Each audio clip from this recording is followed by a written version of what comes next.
Where's his... Exactly. Where's the immortal hair? Where are the pauldrons of the pointy sky-reaching pauldrons, whatever the hell they're called, the shoulder pads that reach up to the heavens? Where he doesn't have Force Spirit cosmetics either. Bollocks. Well, we'll leave it down to his play. We'll see if he makes up for it with some.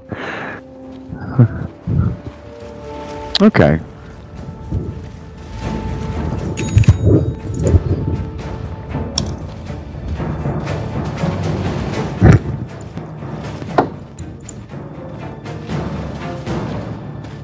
Interesting. The fake out. I mean, this was the Bambo special. This was something that he really pioneered, was the fake out web, where he'd run to the off lane, he'd place the web down somewhere that the enemy could see and they'd scout out, and then he'd run as quickly as he possibly could back to the other lane across the map, because then the supports would bring sentries, they'd get themselves ready and prepped. But you know what? The Radiant are ready for this. Observer ward is down, so they'll see that Saksa is still around here. I'll keep an eye out for Sexy Bambo roaming around as well. But how are we looking? Arise mid lane on the Razor. He's got Pool Tango's big number. Where are you heading off to? He's just wandering himself around. Tron is going up the top. So Ember Spirit with the Tusk up at top lane. Cheshire Cat solo bot lane. And J4 looks like he's wandering himself up to the top as well. EGM and Pycat mid with Obane and Invoker. And Nikwa, yeah, you're right, up at top. Quelling Blade at the ready, one sentry as well to try and de-ward anything that the Radiant do place out. But Saksa and Bambo, a dual lane Wraith King and Night Stalker. I guess EGM's walking himself over here as well. But they've got tons of stuns. Absolutely tons to stop this Queen of Pain from blinking away. But do they have the damage, is the question.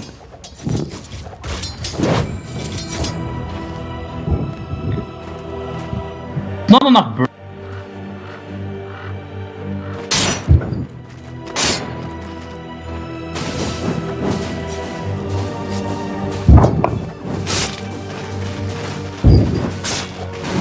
Violin top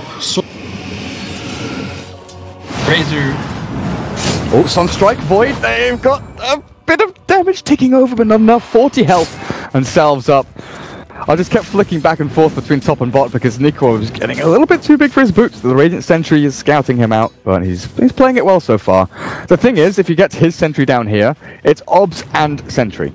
And yep, he's got it. Nom nom nom. Gold and D-Ward. Yes, blink. You're right. Who's this? Tusk cancels his TP. Doesn't want to leave the Broodmother up here against two heroes. But the thing is, Cheshire Cat is being forced completely. No, they're not. They can't. They don't have enough. They can't get in there. Still looking. No. You can't do it. Ouch. Oh god. Bambo. It just feels like... No, he doesn't know. It's one of those situations like Jaws, you know? Bambo. He's such a sneaky little devil, just, creeping up on you. Getting up in there. Top lane, Nikwa. Takes, That had hit that. Flame Guard. Burning through this HP of Nikwa. Worthy tribute. And Sentry's down.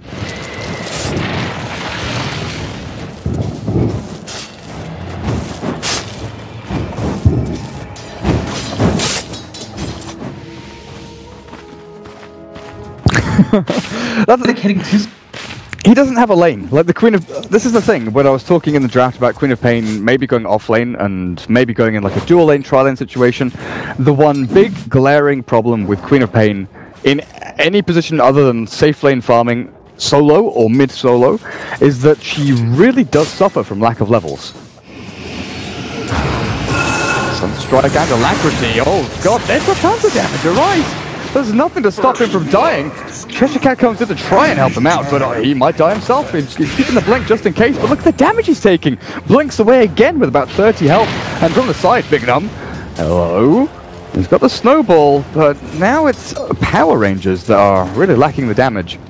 You might want to check your mic threshold in Dota TV. Someone said that it might be a little bit too low. Oh no! No! There's no vision there. How did he know? Queen of Pain pings it out. How did he know?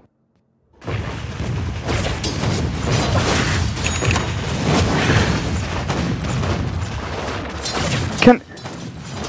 I mean...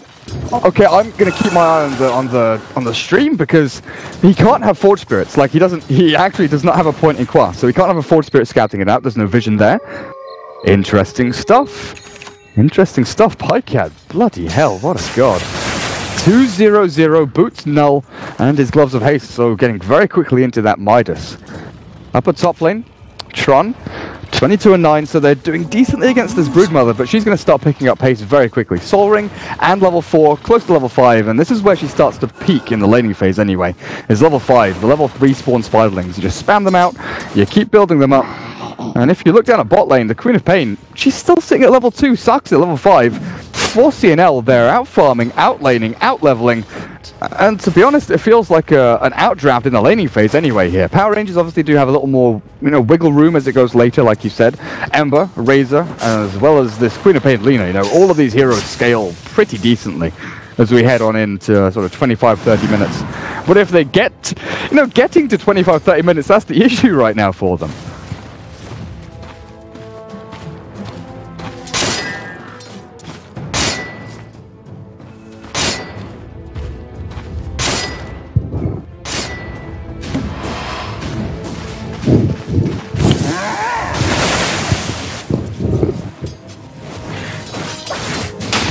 Dire's top tower is under attack.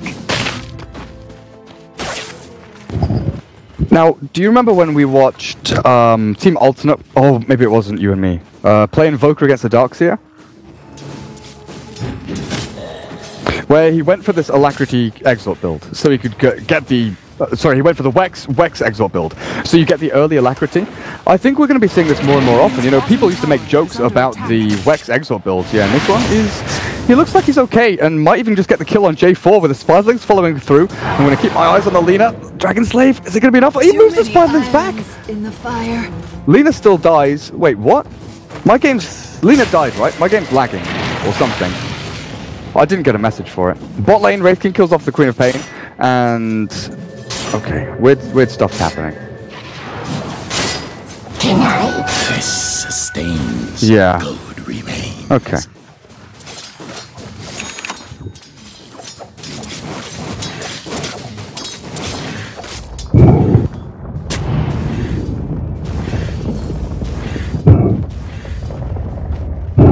Oh, I think I missed it.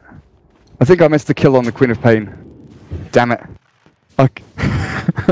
time to open up another PC and open Dota 2, rewind. Except you can't do that because you just can't. Well, yeah, back to my point, the Invoker build.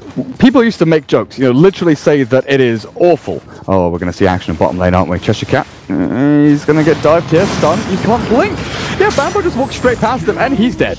Pycat on a killing spree, 3-0. Now, this build, 7 minutes in with boots as well. This is amazing.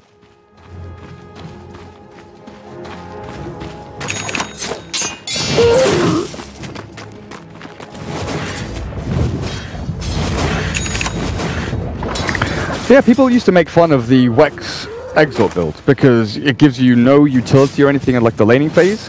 There were a few people that tried it out and kind of, fiddled with it just because Alacrity and Cold Snap. And I know that when, was it 2 patches ago? Cinderin, oh god, top lane, Nikwa Remnants. He's in a little bit of trouble, but they can't see him anymore. Yes, they can. Sentry's placed, and that's Nikwa dead. Tron gets in there with the damage. Is under attack. Sunstrike off the mark. Tron, he doesn't have mana or anything to turn back around and fight. Can't jump away, but Bambo taking a pounding and a snowball to the face, but he's got stick charge and he gets pushed out, clips away from the shards there. Big Num, this is deep. This is very deep. Any TPs coming in here could crush PowerRangers, and here comes one. Wraith King, level 6 Wraith King. He is here and he's ready to fight. Sexy Bambo juke through the trees and gets out for J4. You've got a stun, you've got something, you've got death, destruction, and sunstrikes raining down from the sky as Big Num TPs out. There's nothing to stop him. There's no vision from the Bane, and Tron gets himself away. Okay. Can I talk about Invoker, please? Game that just kills every time. Yeah, Syndrome called it out like 2 or 3 patches ago that with the change to Alacrity giving like more damage, more attack speed, the change to Cold Snap, where it would become more viable to go for this kind of build with Alacrity very early on. And it's taken a while for people to adapt and realize that it gives you such a massive laning advantage over your opponent, because you can last it and deny creeps from like half health. It's ridiculous.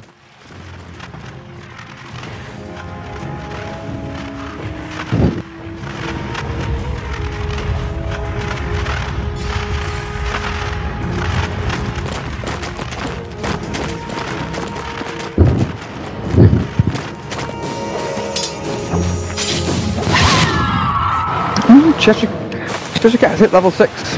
And they're actually gonna get the snowball. Dust wears off, but there's a fresh one from Big Num. It's a bit of a waste. 2 dusts, a ton of mana expended, and nothing to call their own.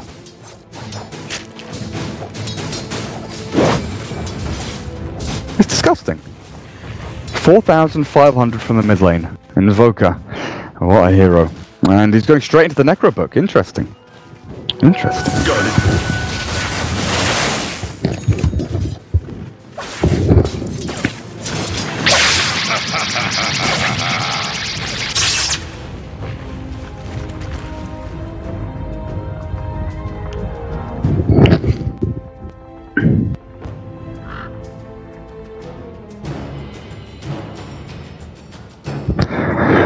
Yeah, with the kill power from Sunstrike, you kind of always want it up, and I don't think he's actually been invoking anything else, right? He's just had Alacrity and Sunstrike constantly, and those are what he's using, because, you know, not having them available is going to put you at some slight disadvantage in both lane and global killing power for the rest of your team.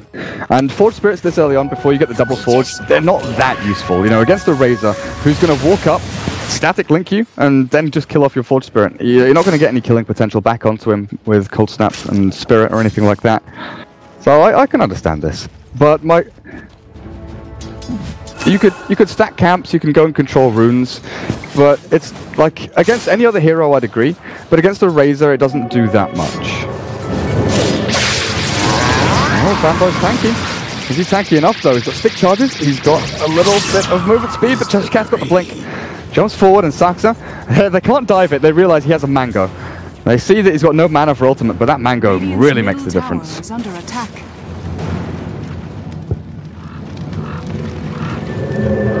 Radiant structures are fortified. Dire structures are fortified. He is indeed. Dire's top tower is under attack. He's still really low on the farm though, and he's going for this Urn build, which we've seen from Mag as well, I think as well. Sunstrike, yeah, and the slope on the void arises. He's tanky, but the Spirelings just swarm him. Now they take the tier 1 as well. There's no glyph. They will get the trade-off though up at top. It's being dropped by Arcade Power Rangers as Saksa. Now we've talked about the Invoker. His farm is great. The Midas is, you know, it's necessary on your Invoker to get your levels up. On the Wraith King though, we've seen a lot of people ignore the Midas and just kind of, you know, skip over it, because you need that early fighting power. Maybe they're thinking here that, sure, get ourselves a good early game lead, and then we transition, not through, you know, hero picks, but itemization through to sort of the mid-game, late game. With the Midas, with, you know, Blade Mail, then into Radiance, rather than going for that straight out, I'm going to blink on you, I'm going to use my armor, my drums, just to run you down. They can still try, but they're going for a more, not defensive, but a kind of more stable approach to this game, it feels.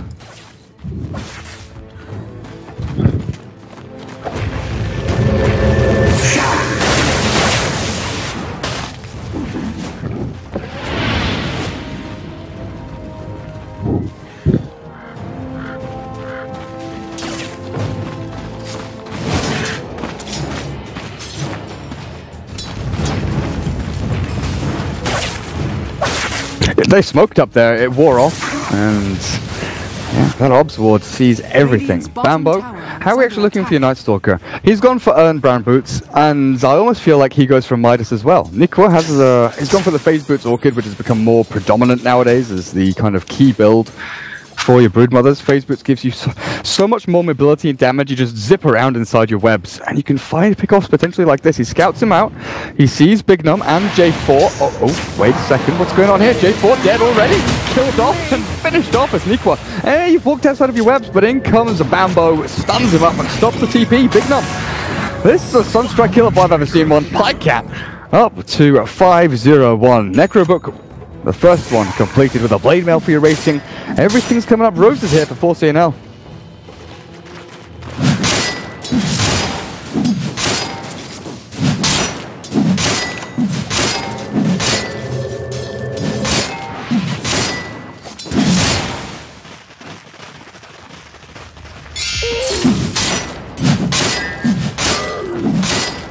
Radiant's top tower is under attack.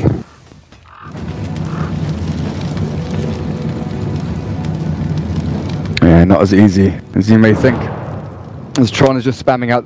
He's got, what, 3? Oh, no, he doesn't. That's his first defensive remnant. I was looking at the red dots for some reason. Stupid webs. Oh, he still jumps back. Is that far enough? Looks like it might just be. Bambo is in hot pursuit, but he's not fast enough for the Ember Spirit zipping himself out. Up at top lane, though, Cheshire Cat, EGM. Oh, he's got Fiend's Grip. Cheshire Cat, are you dead? You look pretty dead. Saksa holding onto the stun. He'll throw it out now. And kill.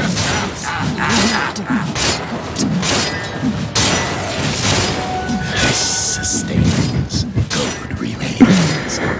Give kills, please. Spike Cats, Fast Cat, Sexy Bambo. There we go. Power Rangers, they get some revenge. It's getting a little bit scary. But what stuns do they have? What chase do they have? The shards? Oh no, he clips out of them again. Tragic for Power Rangers.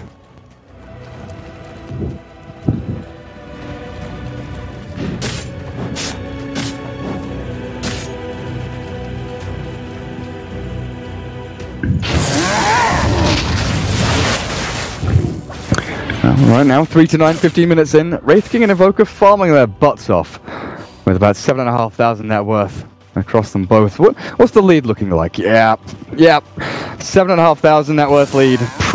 Yeah, that's a pretty hefty lead for 15 minutes in. Yeah, the power of double Midas. And, okay, Bambo's not going Midas. He went for phase boots.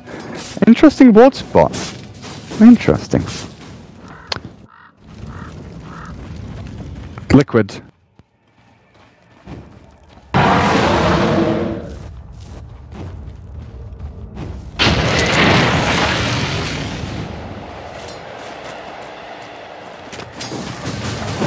Radiant's top tower is under attack.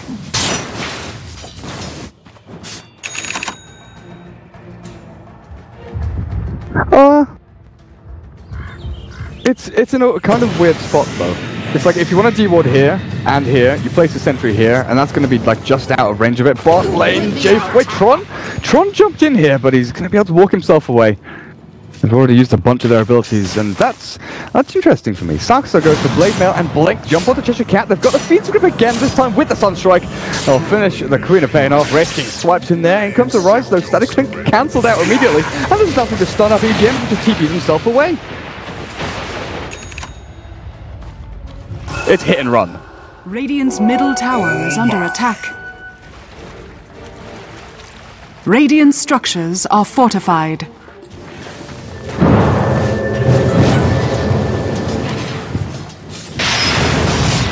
He's dropping low. Sunstrike, J4 dead. Pikecat still alive. Tron gets the kill. But Saksa should be able to clear this one up with Bambo's help. There's no more remnants. Nothing left for Tron to jump himself away. But the shards, maybe. We'll give him the chance. Yeah, you're right. There's the blink. Snowball available to save him up. Saksa stunned, and in comes Cheshire Cat. He's got Sonic Wave. That's the first life of your Wraith King gone, and Arai is going to clear up Sexy Bambo. So maybe a little bit too deep here from 4C&L. They lose 2 heroes, but no stuns remaining. And Saksa will TP himself away with his life. They're chasing Tron there. It felt like they had it, but it was just that little bit too far away. They are getting a bigger trade-off, though, in the tier 2 at bottom lane. Nikwa takes that, and there's his Orchid.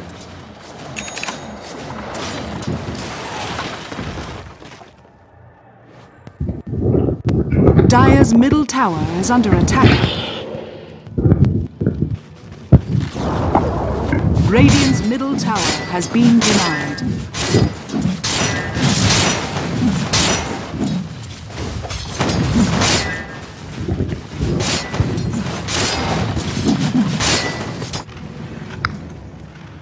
And then if you compare like overall itemization and where the game is going, Arise, the Remnant forward onto EGM, he's got his brain sapped, and he's actually allowing Arise to drain a ton of damage here, but turn back. Oh, allow them to escape. But yeah, you compare like the actual direction that itemization is going for both of these teams. Sunstrike, no, Cat, waiting for it. Come on, Arise, can you dodge this? Oh yeah, Sunstrike misses, there we go. Yeah, look at the Ember Spirit. Going for Manta style because he knows that Orchid's coming up to the Broodmother. So he's having to adapt outside of his normal means. You know, Battle Fury. Well, I don't know what he just did then, but that was a cock up. Tried to Remnant TP, but it didn't work. Oh god, top lane. Queen of Pain. Along with the Tusk and the Lina, kill off Wraith King with that ultimate down.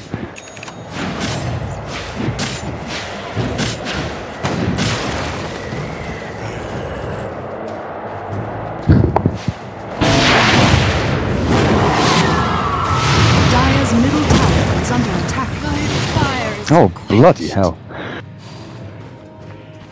Yeah, definitely. But yeah.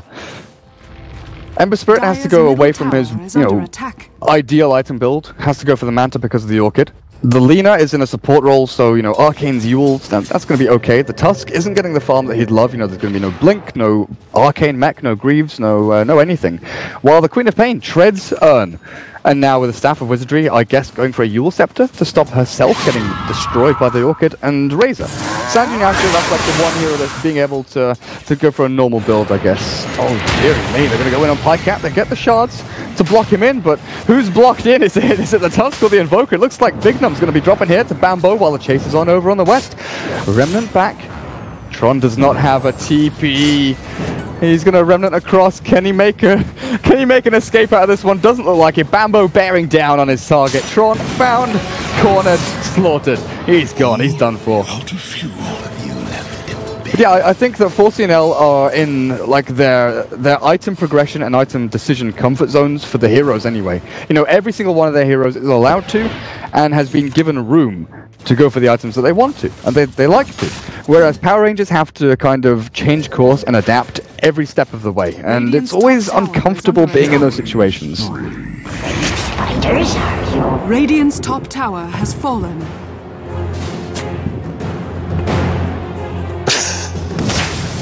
Radiant's top tower is under attack.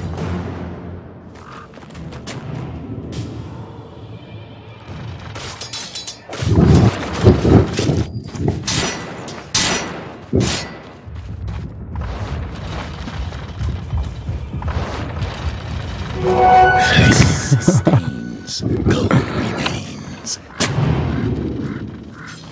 I see everything. I see everything coming in, and yep, Nikwa is actually going to get rolled into here, but Lina not in position. Nikwa turns to fight, and you've got this Ember Spirit jumping forward, but I'm not sure about this.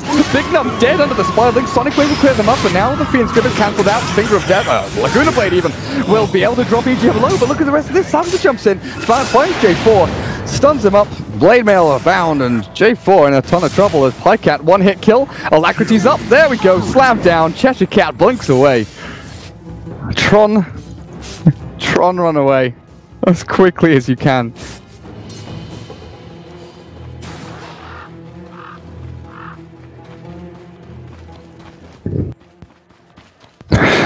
Like 2 supports for a Broodmother and a Night Stalker, that's kind of worth it for Power Rangers. They got, actually, Queen of Pain gets 1,200 gold from that.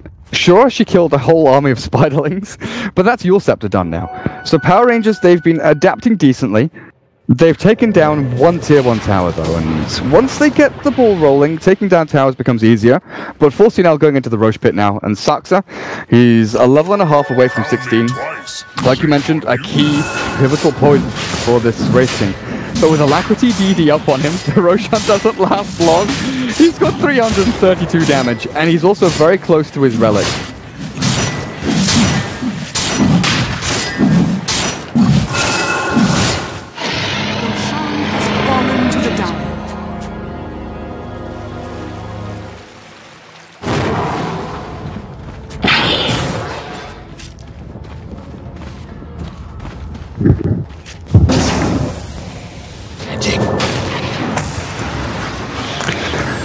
Oh, Cheshire Cat He's got no mana to TP, and he's gonna get it. They're not gonna find him. Big Nom though has been gripped up, and he will be killed off.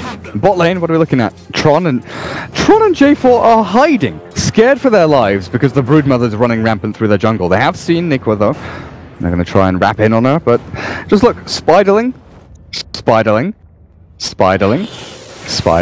Nikwa has been immaculate with his Spiderling placement everywhere, just catching everyone, seeing every little move the Power Rangers actually wants to pull, and he's actually now pulling the creep wave across with his Spiderling. He's doing this on purpose, right? He wants to try and draw this lane back and stop them pushing into tier 1. Yeah, no trade-offs allowed. They take tier 1 down at the middle lane, and bot tier 1 still standing, because they know that if Power Rangers can take these tier 1s, they get themselves a good boost of gold, and that could allow them to get back into the game.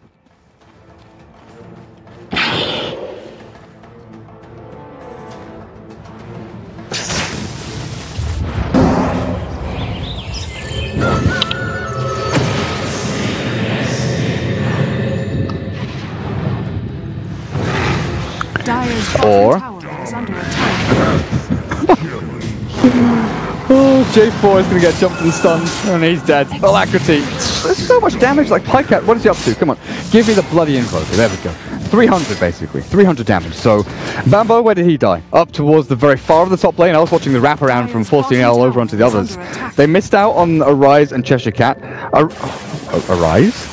Farming dire jungle, and I guess they've got no vision of this, so they won't know, but middle lane, Tron, Remnant away. Yep, he's got one defensively. All the way back there, but they still see him. They know where he's heading to, and Nikwa's up on the high ground with a BKB Orchid. Could even go in for this, because Tron's heading down to bottom lane, and looking for Spiderlings, looking for things to kill, trying to build up into his Battle Fury. He's scouted out, though. And now... well-gotten gains.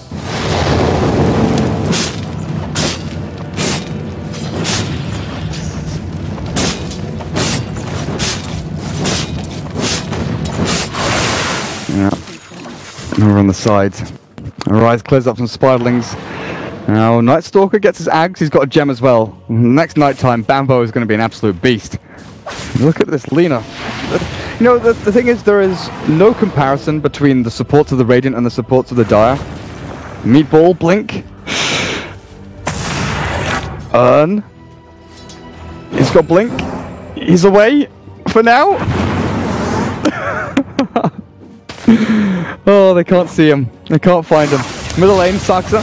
He's got his ultimate here, so he doesn't... oh, it's level 3. He's hit level 16, so he's not too pissed off about losing his ulti, but he will be if he dies again, because Tron has jumped in with the chains across both of them. Bambo. Yeah, under a little bit of pressure as this old Wraith King didn't go for the Radiance, which I thought he would be.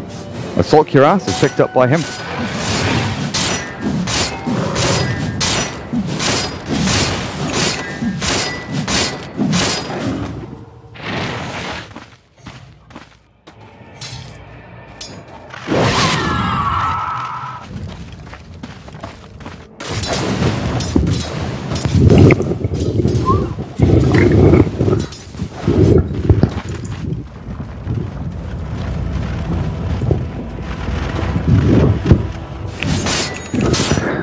Saxa has taken full control of the enemy jungle now with the Broodmother as well. And EGM, how are we looking? He doesn't have any big items. He's been buying all the wards and everything like that. Pycat, is he being hunted down here? I think Aegis expires in like a minute. 45 seconds or something until Pycat's Aegis goes. Oh goodness, look at this. They know he's there. They know he's there. Pycat takes Laguna Blade and Static Link, but he'll respawn. And now with J4 nightmared up, can they turn and fight? Yeah, they're gonna get the kill on J4. He's dead. This is actually really good for 4C&L. Aegis was going to expire. Now they've got the blink. Oh god, Saxa is invis. He's spotted out by the sentry. He doesn't jump forward onto Big Nom. Doesn't want to put himself into a situation where maybe it's a little bit too ballsy. But yeah, Aegis was expiring. 4C&L maybe would have liked to use it pushing into the tier 2, but they got a trade-off for it anyway, which Power Rangers gave to them. Dire's middle tower is under attack. Dire's structures are fortified. Radiant's top tower is under attack. Radiant's top tower has fallen. Dire's bottom tower is under attack.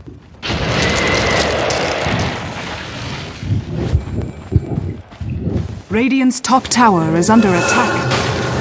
Radiant structures are fortified. You think 10 minutes? 10 to 12 minutes? I guess with Queen of Pain Aghanims, maybe they can make it last that long, but I'm not sure.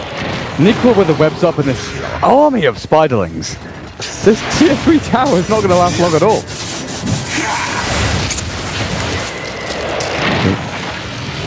Sleight of Fist bouncing around everywhere.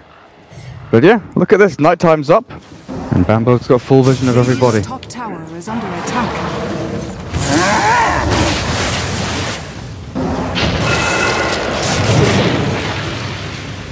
Oh, tier 3 tower. Hey, up, high cat. Interesting decision now. Stuck in the ice shards, but he's going to save himself. Tornado, just to give him that little bit of freedom to walk himself away. They've got Necro books up with alacrity, and they've got this Wraith King ulti to use as well.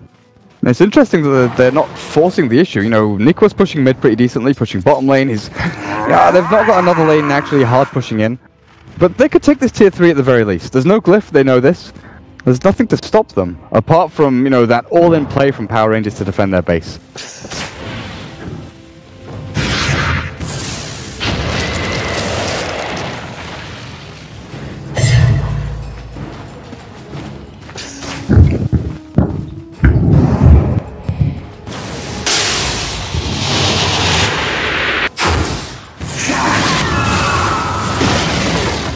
Radiant's top tower. Right, there's tier 3 gone, and this gives both Nikwa and Saxa an easier route up onto these racks, and maybe even diving behind them to find a kill onto one of these heroes. But Arise is getting closer and closer to his BKB. That Magic Immunity could be a fight swinger, could be a game changer for him. So if he saps all the damage out from the Wraith King and then could turn and fight onto the Invoker or someone like that, things can turn pretty quickly. But if the fight starts like this, where Saxa jumps straight onto J4, takes him down to half HP and he's burnt down. A few more hits will finish him off, but not quite just yet. They take down the range rack. Melee still standing, the Sonic Wave across them all. Bambo very nearly dead, but Meatball Deafening Blast. Arise. Oh, that's it. You're done for, mate. No buyback available, and Sax is still with his ultimate on the front lines. He dies for the first time. He'll come back to life in a couple of seconds. Korean Scraper's up on Big Num, and this looks like it might just be it for Power Rangers. Cheshire Camp links the wave, but Broodmother Nikwa takes down 2 of them on the side. Ember Spirit tries his hardest to sleight of fist through them, but this is what I mean, man. You say 10 to 12 minutes, I was thinking like 4 to 5. Radiant's top barracks has fallen. Radiant's middle tower has fallen.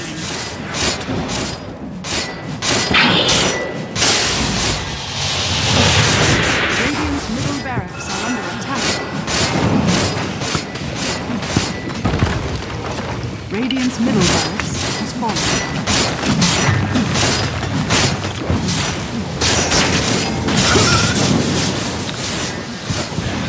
Yeah.